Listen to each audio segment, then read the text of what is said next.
The very first thing we shall learn is the different options for closing down the computer, then how to manipulate a window. If you're watching the video lesson, you will find a solid greenish circle around the mouse pointer. This is for visual effects. You will also find that when the mouse button is used, you will hear a clicking sound. At the bottom of the screen you will find a greyish coloured bar. This is known as the taskbar. On the far left of this is an icon called Start Button. An icon is a representative picture that could indicate a function, a file, a folder, or an application, etc. You will find that icons are used extensively throughout most operating systems. If we position the mouse pointer over this icon, then press the left-hand side mouse button, a menu will appear. This is also called a drop-down menu, despite the fact that the menu appears upwards.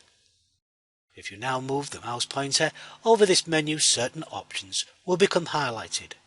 Highlighted is when the options change colour and have become selected. If you look, we shall find one of these options is called Shutdown, and if we move over to the right of this, we shall find an arrow pointing to the right. This is called a selector. Once again, these are very common and indicate a sub-menu. First we shall use Switch User. To do this, move the mouse pointer over the option Switch User and this will become highlighted. So this option has now become selected. Now if we click the left-hand side mouse button, the screen will change. After a short delay, a list of users of this computer will appear. In our example, there is only one user called Dave. If another user wants to use the same computer, they normally would create a profile that will contain a username and password. More about this later. You should notice two other icons. If we click on the one to the left, we can make some changes on how Windows behaves.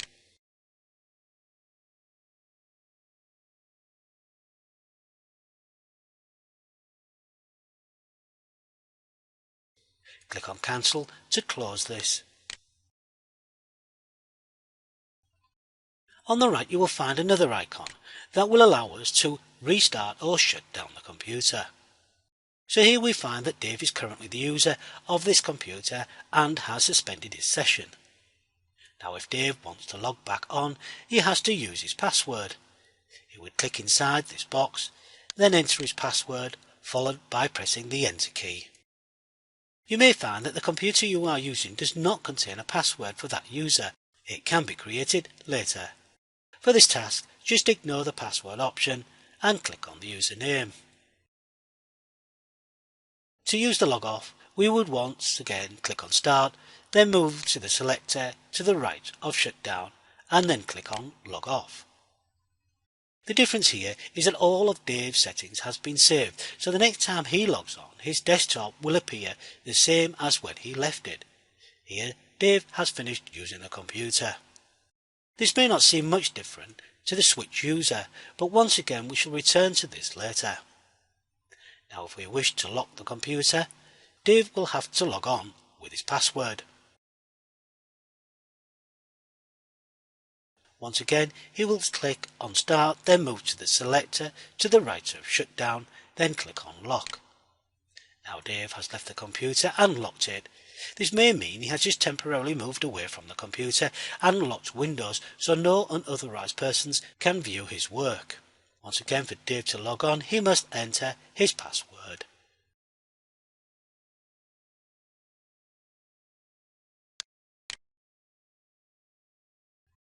Restart is normally used if Windows has been updated or maybe a new device has been fitted and needs to be reinitialized before it can be used.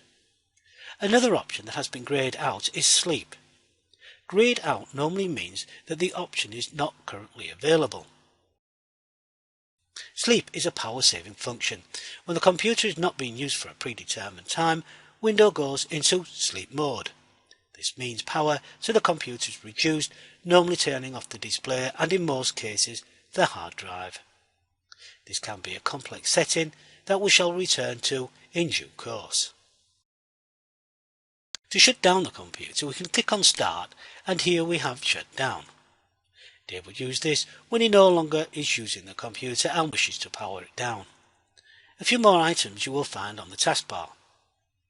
To the right of the Start button is Windows Explorer. This can be used to view your files and folders. To the right of this is the Windows Media Player. This is used to listen and view sound, movies and pictures. This normally requires setting up before it can be used. We can also customize the taskbar. If we look further to the right of the taskbar, you will find another selector. If we hover the mouse over the selector, we can see the message Show Hidden Icons. Now, if we click on the selector, we can see the options. By clicking on Customize, we are presented with further options. Here we can see the first icon called Action Center, and we can see this on the taskbar. By clicking on the selector to the right of this, we can customize our settings. An example, we may not want Action Center icon to appear on the taskbar, so we were to select Only Show Notifications. Now notice how the icon has been removed from the taskbar. This can be useful for adding or removing different types of icons. For instance, you may have an application running in the background, so it would be useful to have that icon to appear on the taskbar when it is active. To change the Action Center option back, we click on the selector, then click on Show Icon and Notification, and the icon should reappear. Click on OK to close the Notification Area Icons window. If we click on the Action Center icon, we can see the message Two Important Messages. To the right of this, we can see the network and internet access. Next is the headphones. The final two items on the taskbar is time and date. Next, we shall look at the basics on how to manipulate Windows. The desktop is the first screen you see here when the computer starts. Think of being sat at your desk and you have arranged different things on it. Currently, you only have the recycle bin.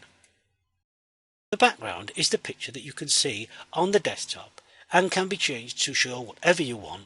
This is called personalization. To open the recycle bin, we would position the mouse pointer or cursor on the recycle bin, then tap the left-hand mouse button twice rapidly. If done correctly, this will open a window and is the contents of the recycle bin, which currently is empty. Notice that at the top right hand side corner, three further icons, what seems to be a minus sign, square and an X. To close the recycle bin, position the mouse pointer on the X, then click the left hand side mouse button once. This should have closed the recycle window. To open the recycle bin again, position the mouse pointer on the recycle bin, then click the left hand side mouse button twice rapidly again. We can minimize the recycle bin by positioning the mouse pointer on the minus sign, then click the left hand side mouse button. Once again, the window seems to have closed. However, if we hover or just position the mouse pointer over the folder that is on the taskbar, a small window will appear called Recycle Bin. This tells us that the window is still open but hidden from view. This can be useful if we are, for example, moving items from one window to another. We may have many windows open all at the same time and some are obscuring others. To restore the recycle bin or bring it back, we can click on the folder called Recycle Bin. To maximize the recycle window, we can click on the square found at the top right hand side corner of this window. The window should now occupy the entire screen. This is useful if we have many items in a window, so we can list and scroll through them. Notice how the square is now what seems to be two squares, one on top of the other. To return this window to its last settings, left-click the mouse button on the double squares, and this will cause the window to return to its last setting. Also, the double square has returned to a single one. You should also find several other items in this window that we shall be using in future tasks, such as menus, etc. From this point, when we see click, it means click the left-hand mouse button. Windows can be moved. To reposition the recycle window, position the mouse cursor on the top bar of the window, then click and hold the left-hand side mouse button. So now when the mouse pointer is moved, the windows will follow it. By releasing the mouse button, the window will no longer move with the mouse cursor. To alter the height of a window, we position the mouse pointer on the very tip of the upper part of the window, and the cursor shape will change to a vertical cursor. By holding down the left hand side mouse button and moving the cursor in a downward trend, this should cause the window to shrink. We can also resize it from the bottom and sides. It is also possible to change the height and width of the windows at the same time. This can be achieved by placing the mouse pointer on one of the four corners of the windows and hold down the left hand side mouse button and moving it centrally. So these are the very basics on how to manipulate windows. Run through these a few more times if you require practice, as we shall be using these functions extensively during the coursework.